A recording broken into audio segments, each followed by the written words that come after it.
दिनांक 1 जून 2025 रोजी नाशिकमध्ये राज्याचे मुख्यमंत्री देवेंद्र फडणवीस हे नाशिक येथे कुंभमेळा पूर्वतयारी आढावा बैठकीसाठी दाखल झाले।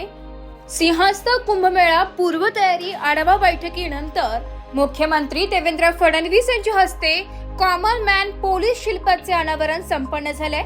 मुख्यमंत्री देवेंद्र फडणवीस यांच्या हस्ते शहरातील पोलीस उपायुक्त कार्यालय झोन 1 नाशिक येथील कॉमन मॅन पोलीस शिल्पाचे अनावरण करण्यात आले। सामान्य माणूस व पोलीस यांच्यातील संबंध अधिक दृढ व्हावेत अशी कॉमन मॅन पोलीस शिल्पाची संकल्पना या शिल्पाच्या सुशोभीकरणासाठी बसवण्यात आलेल्या दगड घडविण्याचे श्री पवार व श्री आतारकर यांनी केले।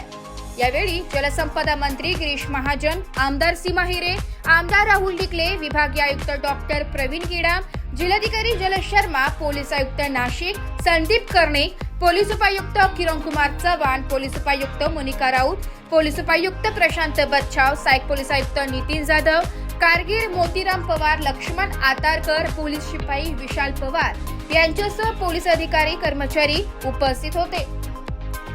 वृत्त संकलन विभाग, एबी न्यूज, नाशिक।